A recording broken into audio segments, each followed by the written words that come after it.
Yang pertama itu dari daun yang 5 tadi, minimal 5 jenis tadi, komposisinya itu 1 genggam tangan ini. Pastinya itu kita sesuaikan genggaman tangan kita masing-masing. Kita masing-masing, betul. Ini untuk aplikasi Biosaka karena ini bukan pupuk ataupun pestisida. Untuk SOP yang saat ini kita gunakan yaitu untuk dosisnya, dosis itu 40 mili 40 mili per tangki. Itu berlaku untuk semua jenis tanaman yang akan kita aplikasi dengan Biosaka atau tanaman tertentukah yang 40 tadi? 40 mili. Itu justru itu yang kita harapkan. TK itu kan pupuk organik itu kan menyuburkan tanah. Jadi ketika tanah itu subur ya, karena itu subur karena penggunaan pupuk organik, nanti di aplikasi Biosaka itu akan malah lebih bagus sekali, maksimal. Di pupuk organik itu akan maksimal diserap oleh tanaman. Selamat pagi Sobat Tani, selamat datang di Pojok Manis, Pojok Konsultasi Manajemen Agribisnis Klaten. Drop it.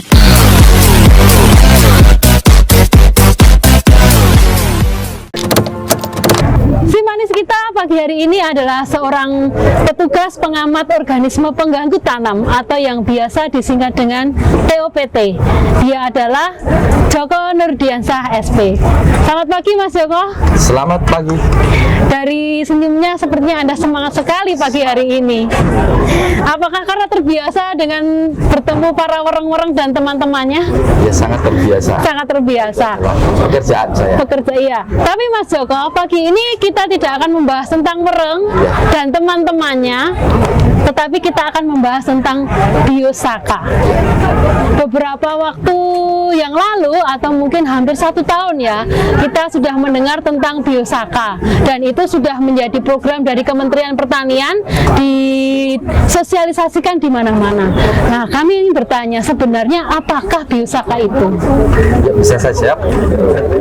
Biosaka itu adalah singkatan ya. Biosaka. Bio itu biologi, Saka itu adalah singkatan tadi, selamatkan alam, kembali ke alam. Biosaka jadinya? Biosaka itu adalah bio itu biologi, S-nya itu selamatkan alam, kembali ke alam. Oke. Jadi itu apa? Bahan apa gitu Biosaka itu? Biosaka sendiri itu adalah sebuah elisitor. Jadi menyatakan elisitor itu bukanlah pupuk, bukan itu enzim, hormon ataupun pesnap, tapi itu elisitor. Elisitor, apakah itu elisitor Mas Joko? Elisitor sendiri itu adalah suatu senyawa atau zat yang berfungsi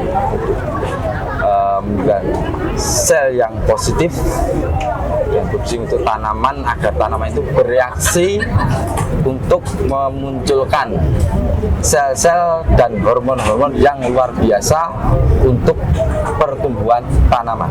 Atau secara gampangnya sebutannya lain dari elisitor itu apa ya? Elisitor itu adalah sinyal. Sinyal, kayak HP itu tidak ada sinyal, tidak mampu memberikan reaksi. Ya. Jadi elisitor bisa dikatakan sebagai sinyal bagi tanaman agar dia bereaksi terhadap pupuk atau apa saja yang dimasukkan ke dalam tanaman itu. Secara singkatnya itu sinyal, sinyal positif tanaman, biar tanaman itu dibuat happy. Oh, tanaman juga perlu happy ya. Happy. Oh, seperti itu. Dan itu dibuat happy oleh si Biosaka tadi. Elisitor Biosaka. Oke. Lantas Biosaka itu terbuat dari apa saja? Biosaka itu adalah yang terbuat dari bahan-bahan khususnya itu daun, dedaunan. Dedaunan. Semua daun yang ada di sekitar kita itu semua daun bisa kita gunakan. Yang terkecuali itu daun daun telinga Oh, ataupun daun pintu. artinya semua daun Artinya tumbuhan semua daun itu bisa tumbuhan kita bisa, gunakan ya, untuk membuat biosaka. Tapi kita Oke. utamakan yang jenis dedaunan rerumputan Rerumputan lebih baik dibandingkan jenis daun yang lain. Oh, oke. dan rerumputan yang berada di sekitar lingkungan kita ataupun persawahan kita, yaitu rumput-rumput yang benar-benar sehat dan benar-benar tidak terserang hama maupun penyakit, dan juga bentuknya itu simetris. Jadi kita membutuhkan bahan yang betul-betul dedaunan yang sehat. Dedaunan yang lebih baik adalah yang berbentuk simetris, kemudian bebas dari hama dan penyakit, ya tampilannya juga sehat. Seperti itu bahan-bahan untuk membuat biosaka. Lantas kalau kita sudah mendapatkan bahan-bahan di sekitar kita, bagaimana cara membuat biosaka itu tadi? Dan yang pertama kita memilih bahan dulu itu minimal 5 jenis dedaunan ya. Minimal 5 ya, minimal 5. Minimal 5 jenis dedaunan itu kalau boleh lebih itu akan lebih bagus. Jadi misalkan 7 jenis ataupun sampai 10 jenis itu akan lebih bagus, akan saling melengkapi. Jadi sebenarnya untuk rerumputan itu sebenarnya manfaatnya banyak sekali ya, karena kita memilih rerumputan sebagai bahan biosaka karena memang rerumputan itu banyak manfaatnya. Dan yang kedua bahan yang kita siapkan yaitu air. Air dengan spesifikasi? Ya, boleh dengan air hujan. Oke, air Boleh hujan. kalau tidak ada air hujan bisa dengan air mineral. Air mineral, ya. Air mineral. Terus kalau tidak ada air mineral bisa gunakan air sumur. Oke, jadi yang penting itu air yang jernih. air jernih tadi kategori pertama adalah air hujan, air mineral atau air sumur ya. Ya.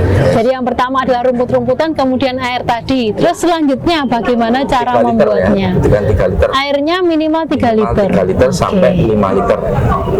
Dan selanjutnya itu kita siapkan alatnya. Alatnya cuma baskom ember itu yang biasa digunakan ibu-ibu untuk mencuci piring. Baskom lah ya, ember kecil lah ya. Ember kecil. Caranya Mas, cara membuatnya. Cara membuat yang pertama itu dari daun yang 5 tadi, minimal 5 jenis tadi, komposisinya itu 1 genggam tangan ini.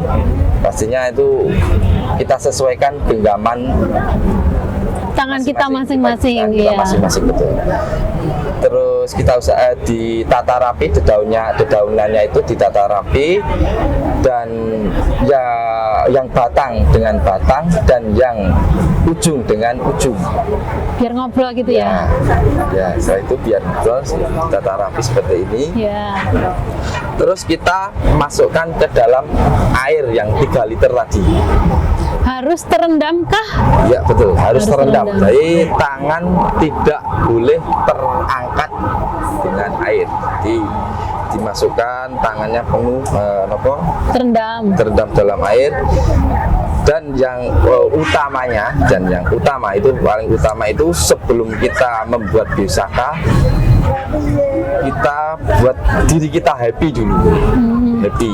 Jadi karena kita itu biosaka itu bukan sekedar kita meremas-remas, tapi itu adalah istilahnya kita mentransferkan sel positif yang ada di dalam tubuh kita ke dalam biosaka itu. Artinya apa yang terjadi dengan diri kita saat kita membuat biosaka itu mempengaruhi hasil dari biosaka yang akan kita buat. Sangat mempengaruhi. Nah, ini guys, sebelum kita membuat biosaka kita harus yakin dulu, benar-benar tulus, dan juga pastikan bahagia gitu ya, kita pastikan kita bahagia, nanti itu akan mempengaruhi hasil biosaka kita. Ya, betul. Nah, proses tadi tangan kita yang memegang rerumputan tadi dimasukkan ke dalam air, kemudian diremas-remas Nah, ya. caranya meremas ya. Nah, diremas-remas ya. Itu berapa lama ya Mas ya? Pertama untuk teknis meremas itu kita gunakan kalau untuk pemula atau ya seperti petani-petani yang baru sekali mencoba, itu kita gunakan teknik yang 1 kali tekan 1 kali putar. 1 kali tekan, 1 kali putar. Ya. Itu yang menekan yang tangan mana, yang memutar tangan mana? Jadi kita datangnya kita tekan, ketika yang kedua itu kita sembari memutar, ya, memutar Air. gelombang supaya air itu bergelombang. Itu putarannya berlawanan arah jarum jam. Jadi seperti contoh ini, seret. Ketika bersatu sama-sama menekan ke kiri kanan itu menekan seret, terus kita putar lagi, kita putar lagi, kita putar lagi, dan usahakan gerakan itu stabil terus. Jadi tangan tidak boleh mengangkat air. Selama berapa lama? Itu minimal 15 menit sampai 30 menit. Lantas parameternya atau tanda-tanda bahwa biosaka itu jadi itu seperti apa? Ya. Kalau secara saat ini untuk pengujian yang paling bagus itu kita gunakan dengan alat TDS. Oh iya, ada alatnya. Untuk mengukur kepekatan air. Jadi kriteria biosaka yang bagus itu TDS minimal 200 ppm, minimal 200 ppm. Itu dikatakan bahwa biosaka itu jadi. Jadi, dan yang kedua itu warnanya homogen. Oke. Jadi warna homogen itu Larutannya satu homogen warna. ya. Jadi ketika bahan itu kan warnanya putih, itu ketika setelah kita membuat biosaka itu bisa menjadi warna hijau, bisa warna kuning, bisa warna merah ataupun ungu. Itu tergantung bahan dedaunan yang kita gunakan. Oke, jadi untuk dikatakan jadi si biosaka tadi TDS-nya harus lebih dari 200 ppm. Itu dengan kita mengukur lebih dahulu Ya. bahan baku kita tadi ya, airnya tadi, karena tadi kita sudah mensyaratkan pakai 3 air yang tadi itu sudah air yang memenuhi syarat. Ketika proses meremas nanti akan terjadi biosaka dengan kadar TDS-nya lebih dari 200 ppm. Oke, itu dikatakan sudah jadi. Kemudian cara mengaplikasikan biosaka ini seperti apa? Oh, aplikasi. Ini untuk aplikasi biosaka karena ini bukan pupuk ataupun pestisida. Untuk SOP ya saat ini kita gunakan yaitu untuk dosisnya, dosis itu 40 mili 40 mili per tangki. per tangki. Itu berlaku untuk semua jenis tanaman yang akan kita aplikasi dengan biosaka atau tanaman tertentukah yang 40 Oh, tadi? 40 mili. Itu beda-beda. Oh gitu. Itu seperti jenis padi, jagung, dan yang lain itu 40 mili. 40 mili sudah cukup ya. Sudah cukup. Jadi irit sekali penggunaan biosaka ini ya, cuma membutuhkan 40 mili per tangki. Tangki. Lantas cara aplikasinya seperti apa? Cara mengaplikasi itu karena kita ini biosaka itu untuk semua tanaman. Untuk semua tanaman, tidak terkecuali semua tanaman bisa aplikasi dengan biosaka. Itu caranya aplikasi itu karena ini elisitor. Elisitor itu adalah sinyal, itu minimal kita dengan spray itu 1 meter di atas kita, 1 meter Di atas kita atau di atas tanaman? di atas kita. Di atas yang nyemprot ya, di atas yang tanaman ya. di 1 meter di atas tanaman ya. Jadi tidak diarahkan langsung ke tanaman, tetapi nyemprotnya itu 1 meter di atas tanaman. Minimal 1 meter. Kalau bisa 2 meter ataupun 3 meter dengan sepuyer yang Panjang. panjang itu akan lebih bagus. Karena ibarat sinyal itu lebih tinggi, itu Lebih kuat sinyalnya. Oh gitu. lebih Jadi kuat, bekerjanya itu. Terus untuk tadi kan 40 mili per tangki. Untuk luasan lahan misalnya per hektar atau kita pakai ukuran per peta lah itu. Oh, per peta. Berapa yang dibutuhkan untuk aplikasi Biosaka itu tadi? Ya, untuk pepetanya karena ini aplikasi Biosaka itu hanya sekali, tidak boleh berulang-ulang. Untuk petaan 2000-an itu cukup satu tangki saja. Satu tangki bisa untuk ukuran lahan 2000 meter persegi ya? 2000 meter persegi. Jadi kalau untuk 1 hektar kita hanya membutuhkan 6 tangki. 6 tangki. 5 sampai 6 tangki. 5 sampai 6 tangki. Tangki. Ya, dan itu tidak boleh berulang-ulang. Tidak boleh berulang-ulang. Artinya satu kali spray saja. Ya, satu kali lewat aja sambil jalan di galangan boleh. Dan aplikasi itu paling bagus waktu sore hari. Sore hari jam-jam atau dari mataharinya? Ya, itu karena kita memanfaatkan angin. Angin kan bisa ketika kita di galengan. Galengan saja kalau Galengan itu bahasa Indonesianya pematang sawah pematang ya? Oke. pematang sawah. Misalkan arah angin ke timur, berarti kita berada di nyemprot di pematang barat. Sebelah barat. Jadi sambil jalan aja, sambil jalan terus gitu aja, itu sudah standar operasional Untuk aplikasi Biosaka. Lantas kita lebih spesifik untuk ke tanaman padi ya Mas Joko ya? Ya. Untuk tanaman padi itu aplikasi Biosaka di fase apa atau di umur berapa dari tanaman tersebut? Untuk padi, kita ambil contoh padi itu 10 HST, 10 HST, 20 HST, 30 HST, 40 HST, dan 50 HST, 60 HST. Jadi dalam satu musim itu 6 kali semprot. aplikasi 10 hari sekali. Setiap 10 hari sekali. Setiap 10 Itu hari untuk sekali. kita spesifik ke tanaman padi ya untuk kali ini ya. Untuk padi. Jadi Bapak Ibu bisa aplikasikan Biosaka ini nanti setiap 10 hari di 10 hari setelah tanam sampai 60 hari setelah tanam, seperti itu ya Mas Joko. Dan dalam 2000 meter persegi hanya membutuhkan 40 mili. Artinya kalau 6 kali itu 4 kali 6 itu hanya sekitar 240 mililiter, itu nggak nyampe setengah liter, jadi sangat irit ya Mas Joko ya. Dan Biosaka kalau sudah jadi itu bisa tahan 5 tahun. Bisa, tadi kan kita membuat pakai air sekitar 3 sampai 5 liter ya. Ya. Jadi dalam satu kali kita membuat Biosaka ini bisa kita aplikasikan untuk beberapa musim tanam ya. Karena kebutuhan untuk satu kali musim tanam satu peta aja nggak nyampe 300 mili kan ya tadi. Baik, jadi sepertinya Biosaka ini menjadi terobosan karena tadi dia berfungsi sebagai sinyal untuk membuka tanaman tadi, meningkatkan responnya ya terhadap penggunaan pupuk. Nah, apakah nanti setelah kita menggunakan Biosaka itu penggunaan pupuk kita berkurang atau bagaimana efeknya yang dimaksud dengan rangsangan tadi? Ya. Jadi untuk fungsi utama Biosaka itu sebenarnya adalah editor sendiri itu Mengiritkan itu membuat ekonomis penggunaan pupuk, menghemat ya? Menghemat. Menghemat. Bisa menghemat pupuk itu sampai 60%. Itu fungsi utama Biosaka. Fungsi utama Biosaka menghemat pupuk sampai 60%. Harusnya ini kabar gembira sekali ya, karena sekarang subsidi pupuk kimia juga semakin berkurang. Kalau kita bisa menggunakan Biosaka, kemudian penggunaan pupuk kita bisa berkurang sampai 60%, harusnya biaya produksi untuk pertanian itu semakin ringan. Semakin ringan. Nah, apakah Biosaka itu tadi bisa disandingkan dengan penggunaan pupuk-pupuk organik?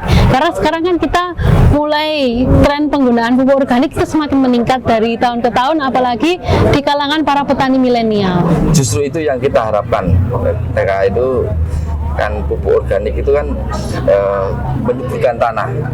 Jadi ketika tanah itu subur ya, karena itu subur karena penggunaan pupuk organik, nanti di aplikasi Biosaka itu akan malah lebih bagus sekali, maksimal. Di pupuk organik itu akan maksimal diserap oleh tanaman. Oke. Nah, kayak itu kan untuk Biosaka itu kombinasi dengan pupuk organik. Dengan pupuk organik yang lain ya. Dan tentu saja mungkin pemanfaatan agen-agen hayati gitu. Betul. Juga ya Mas ya. Seperti agen hayati ataupun seperti jenis ekoenzim, bisa PJPR ataupun agen hayati trichoderma dan yang lain-lain, itu kalau dikombinasikan dengan Biosaka itu sangat sangat Cocok.